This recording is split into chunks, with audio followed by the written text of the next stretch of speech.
Welcome back to G3 online classes. In previous lecture we have discussed about cell and its discovery. In this video we will discuss about the structure of a cell.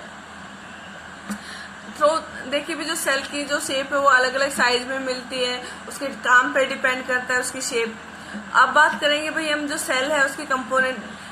देखिए भाई सबसे पहले क्या cell membrane और plasma membrane and cell wall. उसके बाद क्या भाई न्यूक्लियस और थर्ड क्या है साइटोप्लाज्म। जो आउटर बाउंड्री है उसको क्या बोलते हैं बेटा, प्लाज्मा मेम्ब्रेन बोलते हैं। और इनसाइड और इस प्लाज्मा मेम्ब्रेन के अंदर ही क्या रहता है भाई, साइटोप्लाज्म। और जो वेरियस सेल ऑर्गेनेल्स हैं और इंक्लेशंस आर सस्पेंडेड इन साइटोप्लाज्म, वो सारा किस में रहता है भाई, साइटोप्लाज्म के अंदर रहता है। और जितनी भी एक्टिविटी है inside the cell and interaction of cell with its environment is possible due to these features. Out of these organelles, nucleus is visible. बाकी चीजें हमें अच्छे से दिखाई नहीं देती, लेकिन जब हम माइक्रोस्कोप के अंडर देखते हैं लाइट माइक्रोस्कोप से हमें क्या देख सकते हैं, न्यूक्लियस को भी देख सकते हैं। The other organs can be seen under electron microscope. और बाकी जो ऑर्गेन्स हो किसके थ्रू देख सकते हैं भाई, हम इलेक्ट्रॉन माइक्रोस्कोप के थ्रू देख सकते हैं। अब यहाँ पे दो सेल दी गई है, एक है आपकी भाई प्लांट सेल और दूसरा डायग्राम किसका है भाई, एनिमल सेल का। तो सबसे पहले हम देखेंगे एनिमल सेल को। Now you can see the outer boundary, this outer boundary is zigzag and irregular and this outer boundary is called a plasma membrane. This plasma membrane is semipermeable in nature. It means it allows selective molecules inside the cell and the waste products and other molecules which can be used by the necessary surrounding cells or other waste, they are the remove outside the cell with the help of a plasma membrane. After the plasma membrane you can see the liquid floating fluid. This liquid floating fluid is called a cytoplasm and various other cell organelles are embedded in this cytoplasm. Now we will discuss, these are microvilli in small intestine and large intestine where absorption take place. The plasma membrane is highly folded. This highly folded plasma membrane allows extra surface area to absorb water molecules and other molecules which are needed by the cell. अब बात करेंगे भाई inside. Next है भाई आपका smooth endoplasmic reticulum. Now you can see the network that is called smooth endoplasmic reticulum. What is the role of smooth endoplasmic reticulum? भाई जो smooth endoplasmic reticulum है इसका काम है लिपिड सिंथेसाइज करना। क्या काम करते हैं भैया, लिपिड सिंथेसाइज करती है। उसके बाद आपको ड्रॉपलेट्स दिख रही होंगी, दीज आर वेसिकल्स। ये क्या है भाई, सारी वेसिकल्स हैं। और ये जो वेसिकल्स है क्या हो सकती है, प्रोटीन की भी हो सकती है, लिपिड्स की भी हो सकती हैं, इसमें से लाइसोसोम्स भी हो सकते हैं। तो अब बात करेंगे हम लाइसोसोम्स की। तो लाइसोसोम्स कंटेन डाइजेस्टिव एंजाइम्स। इसके पास क्या होता है भाई, डाइजेस्टिव एंजाइम्स होते हैं और इनको सुसाइडल बैग्स भी कहते हैं। क्या कहते हैं भाई, जब भी सेल के अंदर कोई भी सेल का पार्ट खराब हो जाता है तो क्या करते हैं, उसको एनगल्फ करते हैं, उसको क्या करेंगे, डिस्ट्रॉय करेंगे। तो lysosomes are called suicidal bags. Now you can see the Golgi apparatus. Now you can see the stack-like structure arranged one by one. That is Golgi apparatus.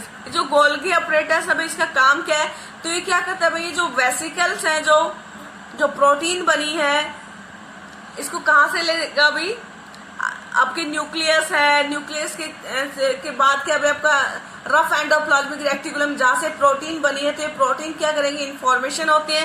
ये गोल्गी apparatus का काम होता है भाई, ट्रांसपोर्ट कंपनी की agency की तरह काम करता है। ये ट्रांसपोर्ट करता है भाई, अगर ये प्रोटीन सेल मेम्ब्रेन को चाहिए या किसी दूसरी सेल को चाहिए तो ये कौन डिसाइड करता है, कहाँ पे पैकेजिंग होती है इसकी, गोल्गी apparatus पे। उसके बाद हम नीचे आते हैं, that is mitochondria. Mitochondria act like as a kitchen of cell. ये किसकी तरह काम करता है बेटा, किचन की तरह काम करता है माइटोकॉन्ड्रिया। एक बात और भाई, जो माइटोकॉन्ड्रिया होता है इसके पास खुद का डीएनए होता है, जेनेटिक मटेरियल होता है। इसके पास खुद के राइबोसोम्स होते हैं, और जो राइबोसोम्स होते हैं कैसे होते हैं बेटा, 70s टाइप ऑफ राइबोसोम्स होते हैं। कैसे होते हैं? दूसरी खास बात क्या होती है भाई, इसके पास डीएनए होता है, इसके पास आरएनए होता है। और तीसरी खास बात क्या भाई, ये रेस्पिरेशन करती है। क्या करती है? रेस्पिरेशन करती है, और एनर्जी को क्या करती है भाई, ये एनर्जी बनाती है। क्या बनाती है? एनर्जी, एटीपी बनाती है। और किस फॉर्म में बनाती है भाई, ये एटीपी की फॉर्म में बनाती है। तो आपसे पूछा जा सकता है पेपर में, name the organelles which act as a power house of the cell, या जहाँ पे एनर्जी बनती है या जहाँ पे रेस्पिरेशन होता है सेल में, that is mitochondria. We will discuss the structure of mitochondria in details in next lecture. अब बात करते हैं भाई रफ एंडोप्लाज्मिक रेक्टिकुलम। ये जो रफ एंडोप्लाज्मिक रेक्टिकुलम है, why it is called rough? Because it bears ribosomes and ribosomes are the protein factory। तो आपसे पूछ सकते हैं कि प्रोटीन कहाँ सिंथेसाइज होती है, तो on the surface of rough endoplasmic reticulum. But the machinery which is involved that is ribosomes। भी जो राइबोसोम्स होंगे ये कैसे होंगे भाई, 80s टाइप होंगे। कैसे होंगे? अगर हम माइटोकॉन्ड्रिया के अंदर बात करेंगे तो कैसे रहेंगे, 70s। लेकिन अगर रफ एंडोप्लाज्मिक में है या साइटोप्लाज्म में कहीं और है तो वो कैसे होंगे भाई, 80s टाइप राइबोसोम्स रहेंगे। अभी यहाँ पर जो ऐसा भाई सेडिमेंटेशन कोफिशिएंट है, लेकिन अभी जो ये सेडिमेंटेशन कोफिशिएंट है या 80s 70s, it is beyond your syllabus. We will discuss in higher classes about 70s and 80s।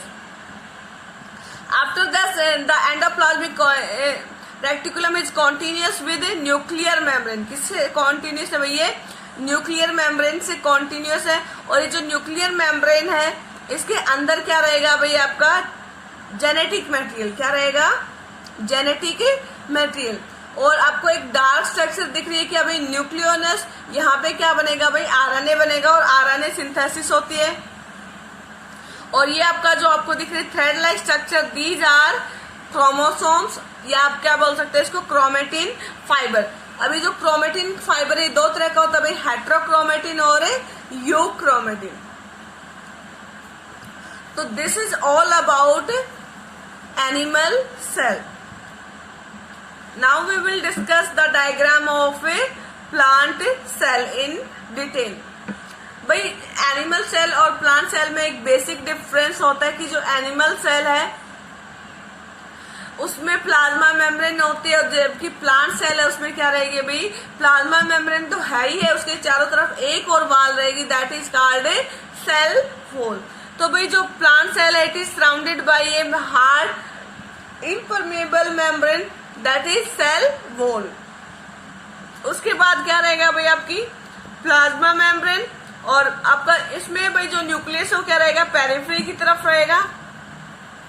और सेंटर में क्या रहेगा भाई, एक लार्ज वाटर मॉलिक्यूल वैक्यूल रहेगा। तो जो वैक्यूल का साइज होता है प्लांट सेल में वो क्या होता है भाई, बड़ा होता है। इसमें क्या रहेंगे भाई, माइटोकॉन्ड्रिया तो रहेंगे, लेकिन वो कैसे रहेंगे, वो कम रहेंगे। जबकि एनिमल सेल में जो नंबर ऑफ माइटोकॉन्ड्रिया वो क्या रहेंगे, ज्यादा रहेंगे। उसके बाद बात करेंगे भाई, इसमें एक और स्ट्रक्चर होते हैं, हमने देखा ना कि जो ग्रीन प्लांट्स होते हैं वो क्या करते हैं भाई, फोटोसिंथेसिस करते हैं। तो जो प्लांट सेल होती है उसमें जो फोटोसिंथेसिस कहाँ होती है भाई, वो होती है आपकी क्लोरोप्लास्ट के अंदर। तो देयर इज ए क्लोरोप्लास्ट। यहाँ पे जो क्लोरोप्लास्ट है इसके पास भी खुद का क्या होता है भाई, जेनेटिक मटेरियल होता है, डीएनए होता है, आरएनए होता है, और राइबोसोम्स कैसे रहेंगे भाई इसमें, 70s टाइप। कैसे रहेंगे, 70s टाइप। और इसमें क्या रहेंगे भाई, गोल्गी ऑपरेटस में रहेंगे, लेकिन गोल्गी ऑपरेटस को क्या बोलेंगे, डिक्टियोसोम्स। ठीक है भाई। इसमें सेल सेप रहेगा, इसमें वाटर ड्रॉपलेट्स रहेंगे, उसको क्या बोलते हैं भाई, टोनोप्लास्ट, जो वाटर मॉलिक्यूल्स है जो। उसके बाद इसमें क्या है भाई, माइटोकॉन्ड्रिया, माइक्रोफिलामेंट्स एंड न्यूक्लियस। अब nucleus is also surrounded by nuclear membrane, smooth endoplasmic reticulum, rough endoplasmic reticulum, ribosomes, these are all present inside the plant cell. So this is all about animal cell and plant cell. We will discuss its parts in detail in separate lectures.